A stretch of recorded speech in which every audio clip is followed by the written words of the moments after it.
Entrez dans un voyage captivant vers la découverte de vous-même et l'exploration de votre plein potentiel avec l'éveil de l'être. Un podcast dédié à l'épanouissement personnel et à l'harmonie intérieure. Je suis Julie Desjardins, une entrepreneure passionnée aux talents multiples. Depuis plus de 25 ans, je me consacre à accompagner celles qui aspirent à évoluer et à se transformer. À travers chaque épisode de ce podcast, je vous invite à plonger au cœur de mes réflexions, de mes introspections et des moyens que j'ai découverts pour une vie pleine et épanouie. Mon objectif est de vous aider à construire une vie éveillée, intentionnelle, consciente, riche, créative et productive. Vous accompagner à éveiller davantage votre conscience. Ne manquez pas un seul épisode de l'éveil de l'être. Abonnez-vous dès maintenant sur votre plateforme de podcast préférée et embarquez dans cette aventure vers votre meilleure version.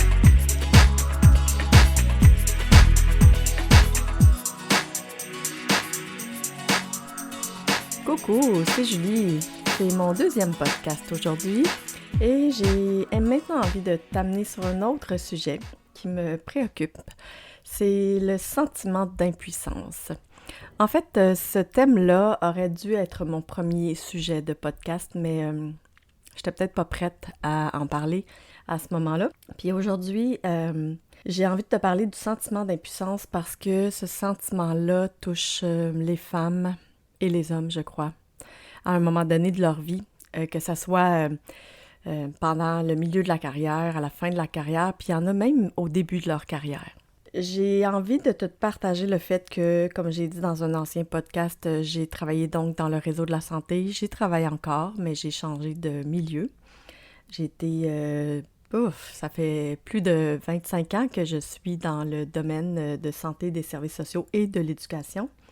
Donc, c'est sûr que dans ce podcast, je vais m'adresser aux gens qui sont dans le domaine de l'éducation, qui sont dans le domaine des santé et services sociaux, donc les services sociaux, les services de relations d'aide, les services de soins aussi, hein, on s'entend que c'est ce qui relie tous ces gens-là dans l'éducation, puis dans les services de relations d'aide, qui soient directement à la personne ou indirectement, c'est le fait qu'on est tous des gens qui ont choisi une carrière où on voulait aider la population, où on voulait aider, enseigner, former, accompagner, guider des personnes dans un mieux-être ou dans de l'apprentissage pour être autonome ou pour être dans l'apprentissage pour évoluer. Donc, c'est à toutes ces personnes que je m'adresse aujourd'hui pour le sentiment d'impuissance. Le sentiment d'impuissance peut nous traverser de façon régulière dans notre vie, comme il peut apparaître à un moment donné où il va prendre l'ampleur de jour en jour, il va prendre une intensité, puis il va même nous envahir à tel point que, justement, il peut être envahissant à ce qu'on devienne, on le laisse prendre notre être, puis on le laisse prendre toute la place de qui on est, on se reconnaît plus.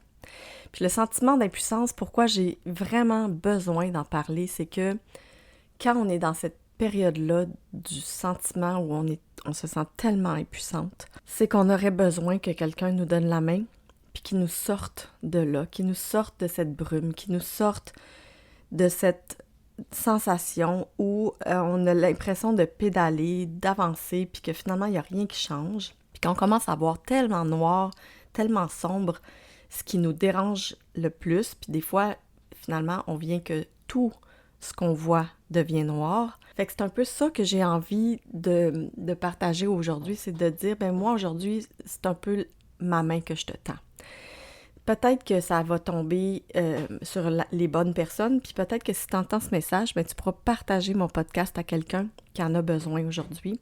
Le sentiment d'impuissance, il peut être autant dans une relation de couple, il peut être autant dans ce que tu vis au travail, il peut être autant aussi dans une relation familiale, hein, avec des conjoints, mais avec des frères, des sœurs, avec une relation de plusieurs personnes. Puis la plupart du temps, donc, c'est un sentiment qu'on laisse s'insinuer à l'intérieur de nous de façon très subtile et très discrète.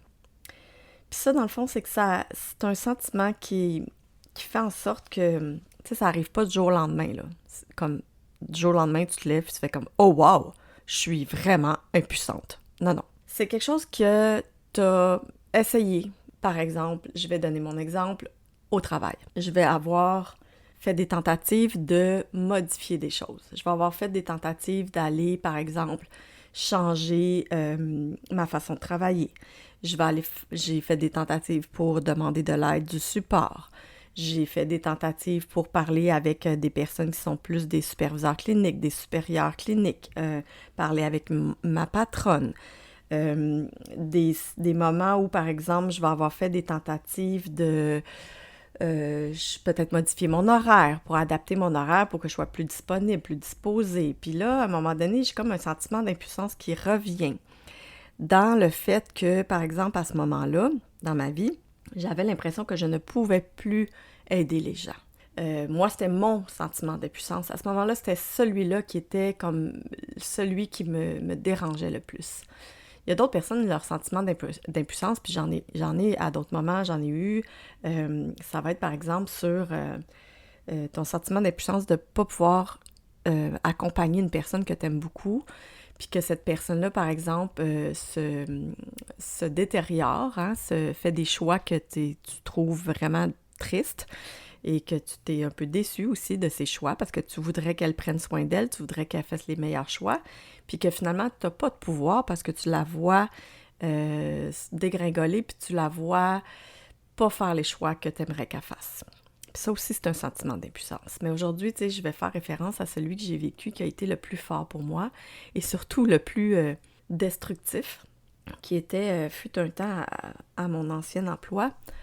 Puis c'est ce sentiment-là où tu as l'impression que tu mets des choses en action, ou que tu essayes des choses, puis que finalement, tu as des échecs. Donc, tu as des échecs qui se répètent.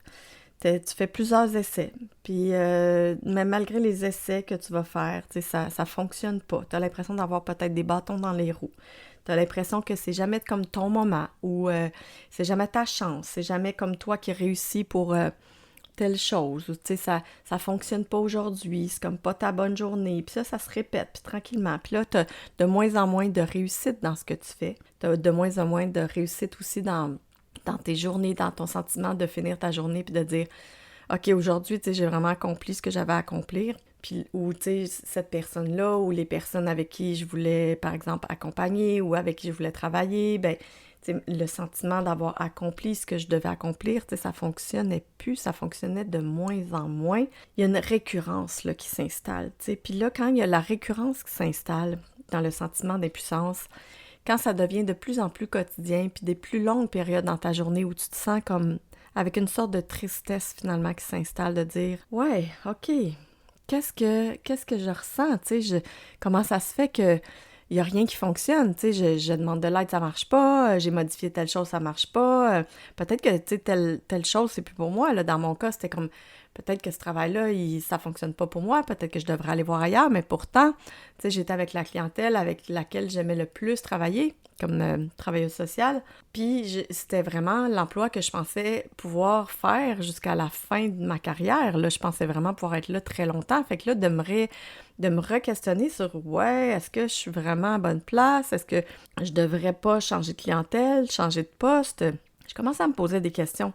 Sauf que ça m'amenait aussi un sentiment de colère. Un sentiment de colère puis de déception. Tout ça, c'était mélangé, hein, la colère, la tristesse, la déception. Parce que je me disais, ben voyons là, tu sais, je suis pas en échec. Comment ça se fait que ça fonctionne pas? Mais pourtant, il y a rien qui change. J'avance pas, ça fonctionne plus. Je demande de l'aide, ça fonctionne pas.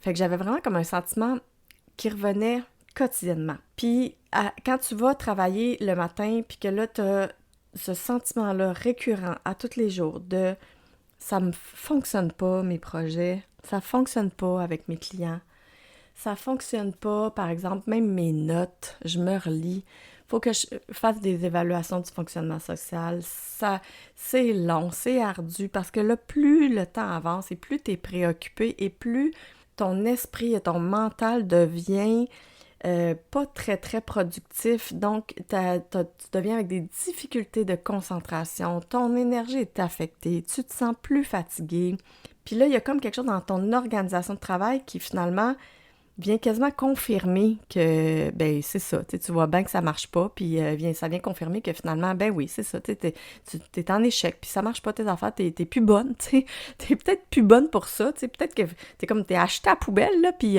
ou tu sais, t'es rendue trop vieille, là, à un moment donné, c'était quasiment ça que je me posais comme question, puis fais donc, peut-être que faut que tu fasses d'autres choses, ou tu sais, peut-être qu'il faut que tu retournes aux études, il y a tellement de questions qui te passent par la tête, parce que, justement, tu sais, t'as une perte de contrôle sur tout, là, tu sais, sur ta mémoire, ton énergie, tu sais, ta disponibilité face aux autres, ta patience face aux autres. Tu sais, là, tu sais même plus qui t'es, puis qu'est-ce que tu devrais être. Fait que là, tu perds ta joie d'être là, tu perds ta joie d'être avec les gens avec qui tu côtoies ces journées-là. Tu sais, moi, par exemple, c'était au travail. Est-ce que j'avais du plaisir avec être avec les gens, avec mon travail? Ben, mes collègues, c'était comme pas tant, finalement, tu sais, c'était des gens qui comprenaient peut-être pas tout le temps ce que j'avais le goût de leur partager, parce que là, moi, en étant dans un sentiment de pas d'échec, mais tu sais, que s'il y avait rien qui fonctionnait, je veux dire, c'était quand même une sorte de sentiment d'échec, ben c'est sûr que j'étais pas agréable dans mes partages avec les gens, j'avais pas le goût de partager ça, j'avais pas le goût de dire, ben non, ça marche pas, mes affaires, tu sais, c'était comme, ça fonctionnait pas, là, fait que les gens à mon travail, c'était pas super. J'avais de moins en moins le goût des voir. Personnellement, je le sais que j'ai fait l'erreur de justement pas prendre mes temps de dîner, travailler toute seule sur l'heure du dîner en me disant « Ah, c'est beaucoup plus calme, je vais faire mes notes. » Je prenais plus du temps justement pour prendre soin de moi. Tu sais, un temps de dîner, c'est nécessaire, on s'entend. C'est une pause, surtout en relation d'aide. Nos employeurs vont pas nous dire « Va dîner ».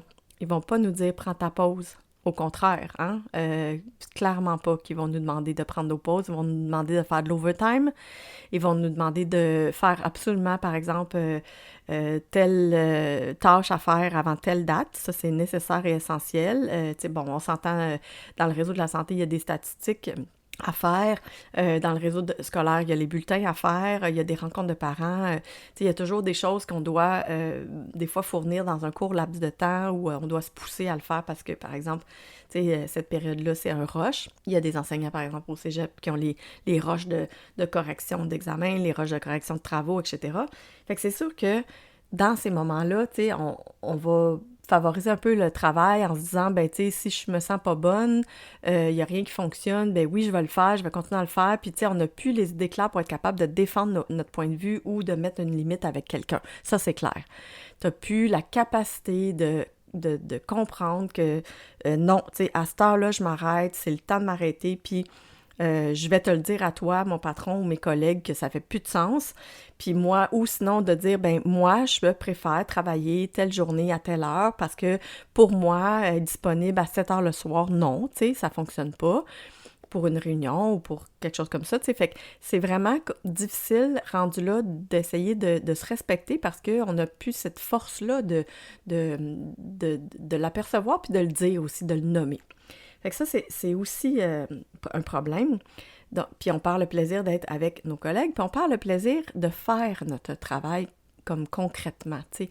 C'est sûr que je dirais, je pense que à la limite, c'est bien la dernière place où notre plaisir part. Ben, à la maison, oui, mais je parle considérant, par exemple, le travail puis le sentiment d'impuissance. Ben, habituellement, avec notre clientèle, ça devrait être aussi un endroit où on garde un certain plaisir parce que pour plusieurs d'entre nous, dans la relation d'aide, on a choisi ce métier-là parce que c'est une vocation, ça fait partie de nous, ça fait partie de nos besoins d'aider les gens. Donc, on est dans un sentiment de quand j'aide cette personne-là, je vois ce que ça lui apporte, puis ça me fait un bien-être à moi aussi. Les personnes en relation d'aide qu'on va aller aider, soit des personnes âgées, des mères, des enfants, on voit toujours des signes qui vont nous répondre, puis qu'on sait qu'on est là pour leur faire du bien, puis que habituellement, ça nous apporte notre paye, en quelque sorte. Dans le monde de l'éducation, c'est incroyable, là, aller travailler le matin, être dans une classe avec des élèves, il y a pas grand-chose qui...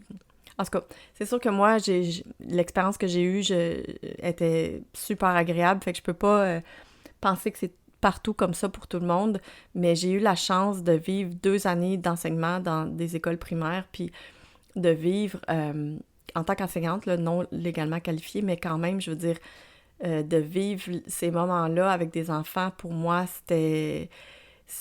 ça a été comme ma paye de juste les voir sourire, rigoler. Ça veut pas dire que c'est toujours plaisant, comme j'ai dit dans mon premier podcast.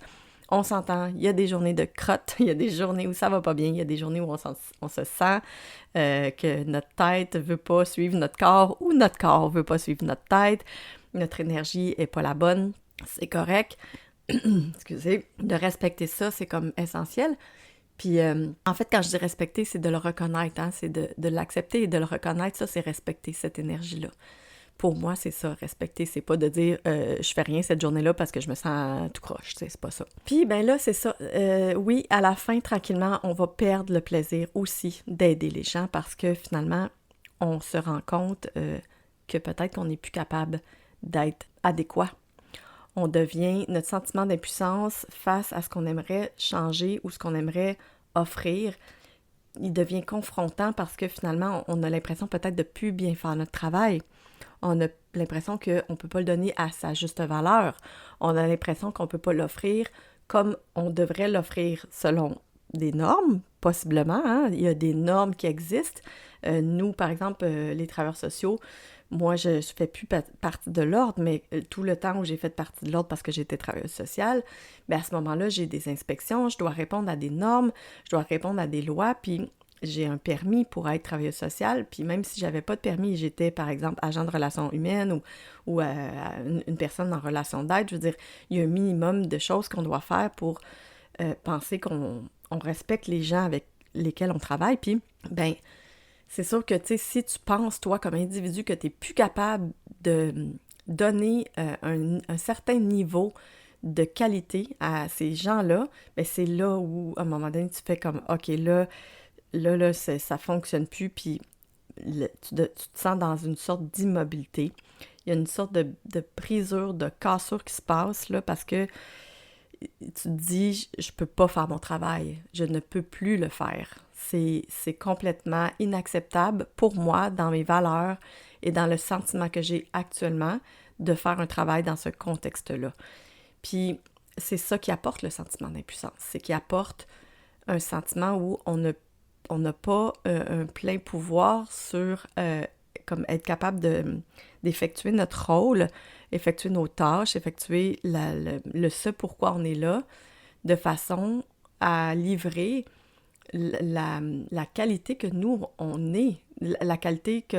c'est pas juste la qualité qu'on souhaiterait offrir, c'est la qualité que je suis. Je suis une personne de qualité qui veut offrir un service de qualité et qui est capable d'offrir un service de qualité, mais par moment, par un contexte, par des fois des changements dans la direction, des changements gouvernementaux, des changements dans nos tâches, des changements qu'on nous impose par des nouvelles actions à faire.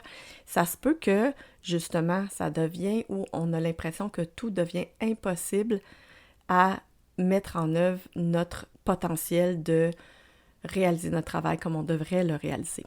Puis ça, pour moi, cette brisure-là, cette cassure-là qui arrive, il y a un jour où on s'effondre, là. C'est vraiment un jour où on se dit « OK, genre, c'est aujourd'hui, je suis soit chez un médecin ou en tout cas, genre, je m'arrête, là. » Parce que tu le sais, là, habituellement, les personnes en relation d'aide, pour la plupart, connaissent bien les symptômes de la dépression, les symptômes du trouble de l'humeur, avec le trouble de l'adaptation avec humeur dépressive. Puis, pour ma part, j'ai même été en colère longtemps, moi, quand j'étais arrêtée de travail, parce que je me disais, bon, moi, je me suis pas vue tomber, puis les autres autour de moi, j'avais l'impression qu'ils m'ont vu me dégrader, mais qu'ils me l'avaient pas dit. J'avais vraiment une colère. J'avais vraiment une incompréhension de me dire, je suis dans un monde de relations d'aide entourée de presque, tu sais, comme une trentaine de personnes, en tout cas des dizaines de personnes, la plupart, presque 100% des femmes, qui me côtoyaient, tu sais, 5 jours sur 7 au travail, puis il y a personne qui a été capable de me dire « Julie, ça fonctionne pas. Julie, t'es en train de tomber. Julie, t'es en train de craquer.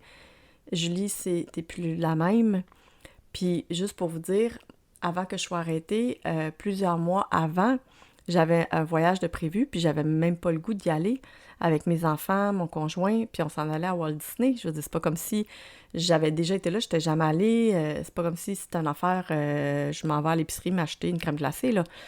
On avait prévu quelque chose de 2 semaines, partir en Floride, puis on avait quelque chose de super sweet, là, magnifique, extraordinaire d'organiser. Fait que, tu sais, à un moment donné, quand t'as pas le goût d'aller en voyage, là, peut-être qu'il y a une petite cloche qui devrait te sonner. Puis mes collègues, ils me le disaient, là, ils me disaient « Ah, ben voyons, comment ça se fait? » Tu sais, puis même, ça faisait... Quand on en a parlé, mon chum puis moi, pendant plusieurs mois avant qu'on devait aller à Walt Disney, je disais « Ah non, moi, ça me tente pas. » Puis aujourd'hui, puis même après cet arrêt de travail-là, puis ce moment-là où j'ai été comme arrêtée, je me suis effondrée, mais après ça, je me suis dit, mais voyons, je veux dire, c'était évident. Voir moi, une personne qui adore voyager, comment ça se fait que cet indice-là n'a pas sauté aux yeux des gens pour me dire, hey, ça va pas, Julie? Comme, qu'est-ce que tu as à me dire? Tu sais, je veux dire, peux-tu t'arrêter? Peux-tu m'en parler? Peux-tu... Même mon chum, tu sais, qui me connaît très bien, ça fait aujourd'hui 17 ans qu'on est ensemble. Mais comme je disais tantôt, le sentiment d'impuissance, ça s'installe de façon subtile. Puis ça fait des ravages parce que se lever le matin puis de se dire « OK, je m'en vais travailler, je vais aller accompagner des gens, puis là, je sais que, par exemple, je pourrais pas faire ça ou je vais être obligée de faire telle affaire. Puis je vais être obligée de couper court, tu sais, je pourrais pas, mettons, aller voir telle personne puis donner le temps que je voudrais donner. Je pourrais pas, par exemple, prendre soin de telle personne qui en a besoin peut-être plus que d'autres, puis parce qu'il faut que je donne à tous ceux-là, puis... Fait qu'il y a comme quelque chose de déchirant dans nos valeurs, finalement, qui sont nos valeurs personnelles. Nos valeurs de ce pourquoi on a choisi le métier qu'on a choisi, le métier en relation d'aide, le métier d'enseignant, d'enseignant, d'éducateur spécialisé ou de service de garde, tous ces métiers-là où on se lève le matin puis on s'en va aider des gens, accompagner des gens. Pour moi, du moment où on commence à sentir ce sentiment-là tous les jours, où on a des conflits internes, des conflits intérieurs de « je ne serai pas capable d'offrir ce que je pense que je dois offrir à ces gens-là », c'est vraiment ce sentiment-là qui nous amène une impuissance profonde, une colère, une déception, puis qu'on ne sait plus quoi faire. On ne sait plus comment... par exemple, aborder la vie, tu sais, de dire qu'est-ce que je vais faire de ma journée, puis comment je pourrais modifier, par exemple, ma perception, tu sais, comment je pourrais modifier à qui je vais en parler, parce que, oups, j'ai accroché mon micro. Tu sais, parce que, dans le fond, c'est qu'on a déjà essayé. Fait qu'on a essayé, mais on a un sentiment, là, vraiment, ça fonctionne pas, finalement. Quand on se ramasse comme ça, finalement, à genoux, là, tu sais, dans le sens qu'on a tombé, puis on a craqué, puis on a brisé, puis on a pleuré. C'est sûr que là, on peut se sentir honteuse, tu sais, mais avant d'en arriver là, c'est sûr que j'aurais le goût que tout le monde puisse écouter cet épisode-là de podcast, puis se dise « OK, là, je dois vraiment écouter mes limites, écouter qu'est-ce que moi, je suis capable de donner, puis nommer aux gens, tu sais, avec qui je suis, les gens qui sont les décideurs la plupart du temps, soit ton directeur, ta directrice, ton chef, ton cadre, ton boss, ton patron, tous les gens qui sont autour de toi, tes coordos ou appelle-les comme tu veux. Peut-être que ça serait le moment que tu puisses leur adresser cet épuisement-là, tu sais, ce sentiment-là d'impuissance, puis de pouvoir dire, moi, tu sais, avant de m'effondrer, je vais devoir prendre un temps pour mettre mes limites, comme nommer, tu sais, de dire, je vais prendre soin de moi. Puis ça va être temporaire, puis c'est correct, mais je vais vraiment prendre soin de moi. Puis ça veut pas dire justement d'attendre que ça soit le moment puis que tu doives t'arrêter de travailler. Mais au contraire, tu sais, c'est de voir, avant d'en arriver là, comment tu vas devoir nommer, par exemple, je donne n'importe quel exemple, que tu ne veux plus terminer à telle heure parce que, tu sais, ça, c'est de l'overtime puis que ça fonctionnera pas. Donc, si tu n'as pas terminé tes notes, ben ça va être comme ça. Est-ce que tu ne veux plus, par exemple, je sais pas moi, accepter tel élève dans ta classe parce que cet élève-là, tu sais, c'est dysfonctionnel, ça désorganise toute la classe, puis que si tu n'as aucune aide et aucun support, parce que tu observes, par exemple, je sais pas moi, que les autres y en ont, puis que là, toi, t'en as pas, ou je sais, je nomme un peu n'importe quoi, mais ça pourrait être ça quand même dans une école, que tu aurais besoin du support pendant un certain temps pour tenter des choses, tu sais, d'être accompagné là-dedans, de voir, comment il pourrait avoir une sorte d'équité, par exemple, si toi, tu ressens une inéquité. Si c'est aussi dans la prise de nombre de dossiers qu'on a, tu sais, de voir comment je peux dire, j'en ai assez, ou au contraire, justement, même j'en ai peut-être trop, donc peut-être que je pourrais en transférer à certaines personnes, tu sais, puis des fois, ne suffit que de un ou deux pour dire, je me sens un petit peu plus allégée. Fait que ça, c'est des choses qu'on devrait faire, puis qu'on fait pas, parce qu'on se dit, non, non, non, je vais rester dans la performance, je vais rester dans ce que je suis habituée de donner. Puis on n'est pas habitué comme de reculer, de reculer dans le sens de donner moins, en relation d'aide, en relation on enseigne, on est toujours au contraire habitué de donner full pin, hein, de donner au maximum, de donner comme trop, puis encore plus que le client demande, parce que c'est comme ça qu'on est. Ce sont des métiers où on doit donner de notre personne. Notre outil, c'est nous-mêmes. Notre outil de travail, c'est ce qu'on a dans notre esprit, dans notre cœur, parce qu'on est là pour offrir de la relation d'aide. Donc, on écoute, on suggère, on conseille, on pose des questions, puis on les guide avec ce qu'ils vont nous répondre. C'est clairement ça, tu sais. Puis oui, on a des connaissances qu'on apprend à l'école, mais je veux dire, après ça, là, une fois qu'on a les connaissances, ils sont en nous, puis c'est avec nous, avec notre personnalité, comment on les interprète, puis comment on va les livrer aux personnes, qui fait qu'on est un outil de travail, c'est nous-mêmes. Un enseignant, c'est la même chose. Fait que oui, un enseignant, ça a le bac en enseignement scolaire, mais je veux dire, du primaire, du secondaire, etc., en adaptation, mais quand ça arrive à l'école, c'est la personne que t'es qui transmet à ces élèves-là le savoir, logique, technique, scientifique, mais le savoir-être aussi, le savoir-être en groupe, le savoir-vivre. Puis ça, c'est une des premières choses qui devrait être enseignée en premier, le savoir-être ensemble, parce que après coup, le savoir, qui est le savoir logique et cognitif, ça prend encore mieux quand le savoir-être ensemble, il est installé. Fait que pour moi, je veux dire, si la personne qu'on est pas solide et disposée, puis quand on en prend trop, parce qu'on en prend toujours trop, comment on fait pour être un bon outil de travail, si on est j'aime pas le mot surchargé, mais c'est un peu ça pareil. Si on se donne de la surcharge, pour moi, les mots ont vraiment de la valeur, là, fait que je fais attention toujours aux mots que j'utilise pour pas induire des choses, puis des fois, pour pas induire des choses dans mon cerveau en premier, mais pour pas induire des choses dans ce que je dis aussi, dans mes paroles. Mais, fait que si des fois je choque le public, c'est peut-être intentionnellement, puis des fois, c'est peut-être vraiment intentionnellement. J'ai dit le même mot, là? Intentionnellement. En tout cas, volontaire puis involontaire. Ça va peut-être être plus facile à comprendre. Mais tout ça pour dire que si comme individu, tu mets pas ta limite, puis que tu n'es pas capable de nommer que là, tu aurais besoin d'une sorte de pause de X choses, là, ou de te respecter davantage, puis de te prendre ce recul-là pour te réaliser, de dire, tu sais, c'est clair qu'à un moment donné, tu tombes, tu sais, puis que tu t'effondres, puis que ça fonctionne plus, puis que des fois, ça mène à l'arrêt de travail parce que tu es en dépression, tu sais, c'est triste comme ça, là, puis c'est pas ça qu'on souhaite que quelqu'un se rende jusque-là. Évidemment, quand on s'arrête, par exemple, on a besoin de comprendre, tu sais, on a besoin de comprendre pourquoi ça nous est arrivé, puis de réévaluer nos besoins, tu sais, c'est un peu ça, c'est de voir qu'est-ce que j'ai de besoin aujourd'hui. Tu sais, mettons, v'là 6 mois, moi, j'avais besoin de quelque chose, mais clairement que je suis plus rendue là. 6 mois plus tard, là, j'ai pas les mêmes besoins que v'là 6 mois, là, c'est certain.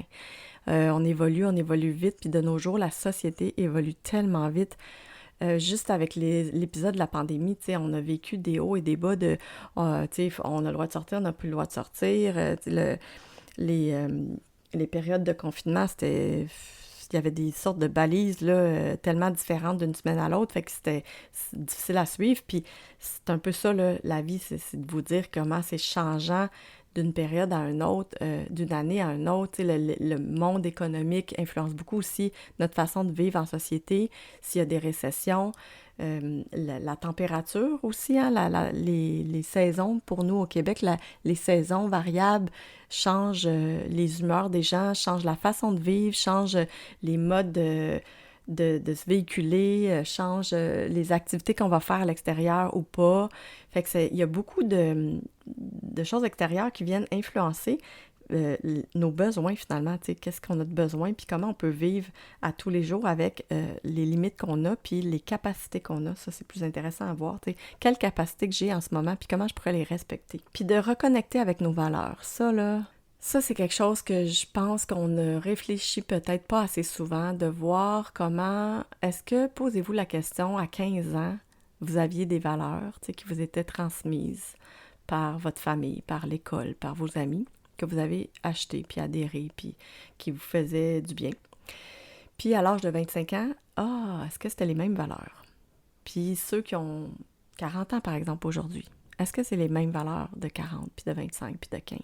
Puis à 50, puis à 70 ans, puis à 88, est-ce que c'est les mêmes valeurs? Possiblement qu'il y a des valeurs de base qui restent toujours les mêmes. Des valeurs de fond, des valeurs profondes, des valeurs que tu le sais que jamais tu pourras passer à côté de ceux-là. Puis, il y en a d'autres que tu vas te dire, OK, je le sais là, qu'à 15 ans, j'avais clairement pas la valeur, par exemple, de famille que j'ai aujourd'hui. C'était pas la même, on s'entend. J'avais pas les mêmes attentes. J'avais pas les mêmes façons de voir la vie, hein. Fait que c'est sûr que nos valeurs sont changeantes d'une fois à l'autre. Fait que de s'asseoir puis de réévaluer nos valeurs, ça va aussi répondre un peu à quels sont nos besoins. Parce que en réévaluant tes valeurs, tu es capable de te dire qu'est-ce qui va être prioritaire pour toi. Tu vas être capable de te repositionner sur qu'est-ce que j'ai vraiment envie de vivre moi au quotidien, qu'est-ce que j'ai envie aussi d'abandonner, hein? Parce qu'il y en a que peut-être qu'on maintient sans le savoir puis qu'on se rend compte qu'on en a peut-être plus besoin. Fait que ça aussi, c'est intéressant d'aller se questionner sur nos valeurs, d'aller s'écouter puis s'observer. S'écouter. C'est quoi ça, s'écouter? Parce que si on fait référence à ce que j'ai dit aussi dans mon premier podcast, écouter notre esprit, notre mental, ce qu'on a à se raconter, ça tourne en petit bébite dans notre tête, là, ça tourne tout le temps finalement. Fait que même quand on dort, hein, on réfléchit parce que quand on dort, on fait des rêves, mais c'est une forme de réflexion, ça, c'est notre esprit qui nous amène en quelque part, puis on en a besoin. Puis là, d'utiliser l'écriture matinale, OK, c'est un super outil justement pour peut-être aller écouter qu'est-ce qu'il y a à sortir, qu'est-ce qu'il y a qu'est-ce que j'ai à me livrer à moi-même comme message finalement, parce que vous écouterez mon premier podcast sur l'écriture matinale, mais souvent, quand on écrit, on peut se rendre compte qu'à un moment donné, on écrit une phrase puis on s'en attendait même pas qu'on allait écrire ça, c'est un peu comme une sorte de réponse qui vient à des questions qu'on se posait. Puis c'est la grande différence entre je le réfléchis puis je l'écris. C'est que l'écoute qu'on va avoir face à nous-mêmes, elle va être vraiment différente dans l'écriture versus je fais juste ruminer ce qu'il y a dans mon cerveau, les pensées. Je dirais aussi donc s'accepter puis accueillir. Ça, c'est quelque chose de pas toujours facile.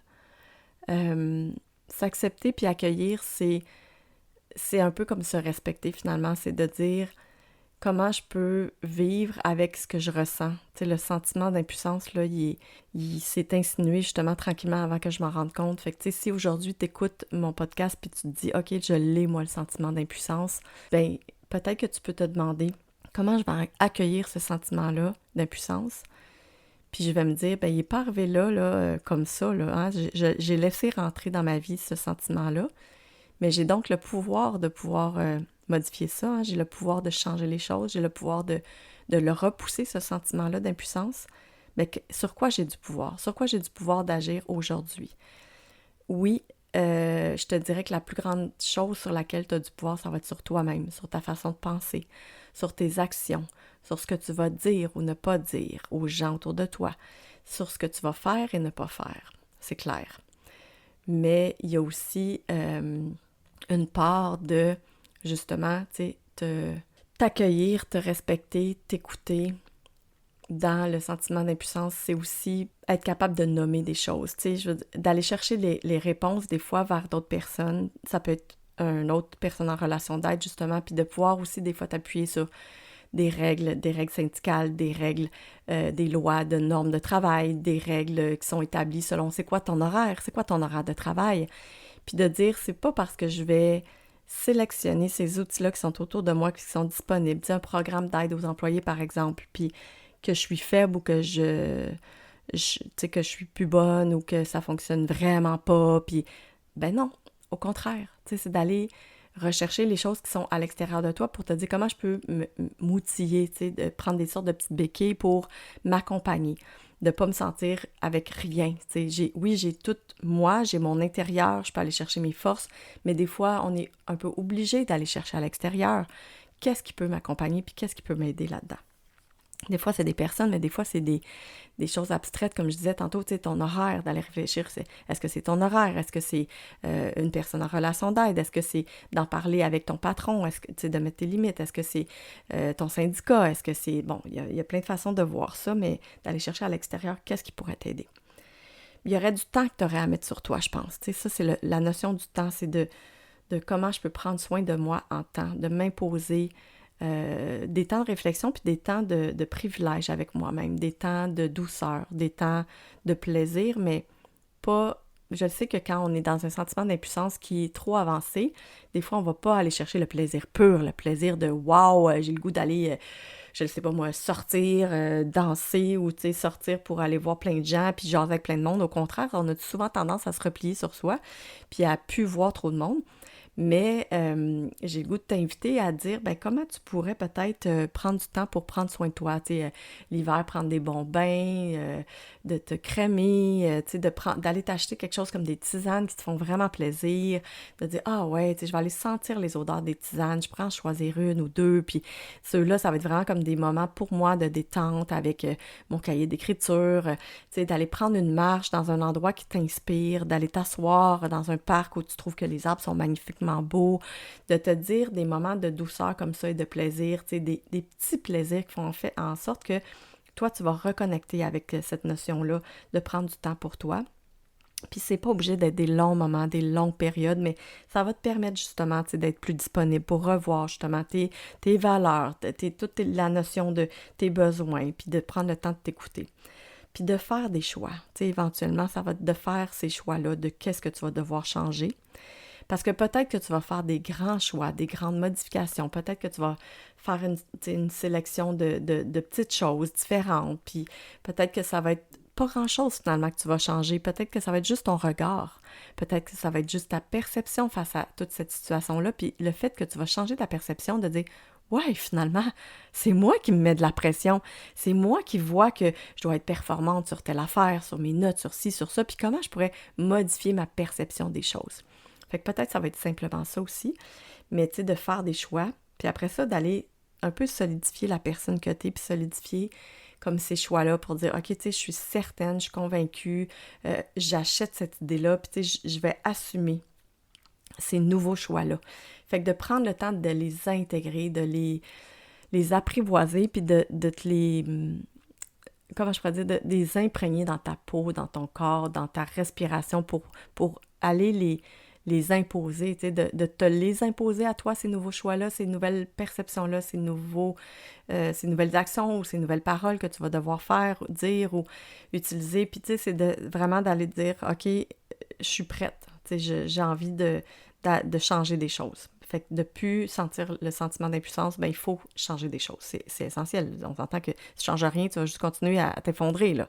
Tu sais, moi, j'ai toujours dit, je disais, toute ma vie en relation d'aide, j'ai toujours dit, tu sais, une recette de soupe au poulet, puis tu mets tout le temps la même affaire, tu sais, céleri, carottes, oignons, puis bouillon de poulet, ben ça va toujours goûter la même affaire, on s'entend. Fait que, tu sais, sauf que si tu veux, tu te dis, ouais, ma soupe, elle goûte pas grand-chose, ben ça va être à toi à modifier la recette. Parce que si tu ne changes rien, il n'y a rien qui va changer. Mais si tu mets un ingrédient de plus, par exemple une épice, du sel, du poivre, ben déjà, tu es en train de changer ta recette, puis tu fais comme, ça goûte meilleur, tu sais. Fait que c'est vraiment ça l'idée, c'est-à-dire, quand tu as une situation qui ne fonctionne pas, des fois, il ne suffit pas de changer nécessairement tout, mais des fois, tu sais, des fois, oui. Des fois, il faut que tu changes de job, il faut que tu changes de travail, puis que tu ailles travailler complètement ailleurs. Mais d'autres fois, non. Tu sais, des fois, c'est une question de perception, puis de changer comme quelques degrés, la façon, tu sais, de ton regard va s'orienter, puis ça va être, ah, ben oui, tu vois, regardons ça. Ça m'allège, ça me fait du bien, je respire mieux. Fait que c'est ça. Tu sais, puis là, c'est là où tu te retrouves à avoir beaucoup plus, tranquillement, tu vas retrouver des gains, puis tu vas avoir moins de pertes dans ta vie de tous les jours. Tu sais, tu vas avoir plus de plaisir qui va revenir.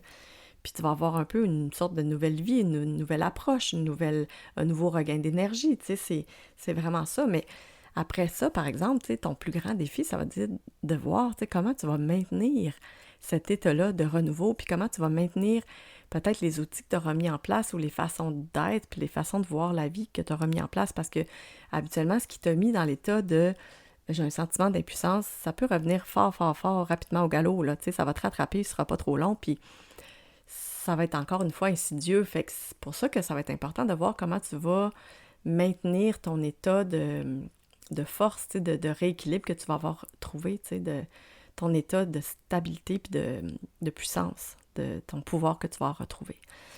Puis ça, ben c'est des outils que tu vas pouvoir utiliser, que tu vas pouvoir appliquer tous les jours de ta vie possiblement, que tu pourrais redécouvrir dans d'autres podcasts que je vais t'offrir, dont le premier qui est sur l'écriture matinale. C'est un des outils qu'on peut utiliser quand on souhaite maintenir et garder des nouvelles façons d'être puis des nouvelles façons de voir la vie.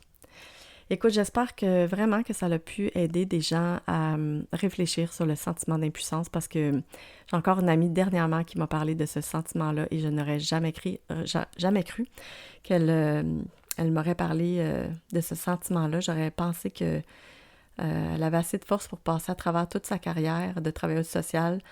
Puis ça m'a vraiment touchée de sentir qu'elle avait... qu'en fait, qu'elle touchait au même sentiment que moi j'avais touché, puis de sentir finalement, parce que je le sais depuis longtemps, puis je le sais depuis toujours, qu'il y a trop de gens qui touchent à ce sentiment-là d'impuissance dans la société d'aujourd'hui, puis qui pensent qu'on ne peut pas rien faire, puis qui se laissent envahir de jour en jour, puis qui finalement tombent. Fait que ce que je souhaite, c'est qu'il y ait moins de gens qui tombent, puis qu'il y ait plus de gens qui puissent aller chercher les petits outils tout simples qu'ils ont déjà en eux pour essayer de se sortir de la noirceur. Puis comme j'ai dit dans mon premier podcast, il n'y en aura pas de vie parfaite avec tous les jours sont faciles, tous les jours seront beaux, trouve les 7 clés miraculeuses pour être heureuse, ça n'existe pas. Tu sais, il faut vraiment avoir une discipline de vie. Ça, vous allez l'entendre souvent de ma bouche, il n'y en a pas d'autre choix. C'est d'être discipliné pour ne pas se perdre puis ne pas s'oublier. Fait que si tu veux regagner, retrouver le plaisir, retrouver le sentiment que tu as un pouvoir sur tes journées, puis un pouvoir sur ton travail, un pouvoir d'agir, puis un pouvoir d'être heureuse en fait, ben c'est clair que tu vas devoir être discipliné pour pas te perdre, puis maintenir tes acquis de comment tu vas avoir installé des nouveaux outils ou des nouvelles perceptions. Sur ce, ben si tu as envie, partage mon podcast à quelqu'un qui en a besoin et qui se sent pas très bien dans son travail. Parce que la plupart du temps, c'est au travail, mais comme je disais aussi en début d'émission, tu sais, des fois, tous les outils que j'ai nommés, les réflexions, le parcours, en fait, que j'ai parlé tout au long, ça peut être utile aussi pour les gens qui sont en sentiment d'impuissance dans une relation avec quelqu'un qu'ils aiment beaucoup ou avec d'autres situations. Alors voilà, je vous laisse sur les réflexions que ça vous apportera. Puis je vous dis à la prochaine.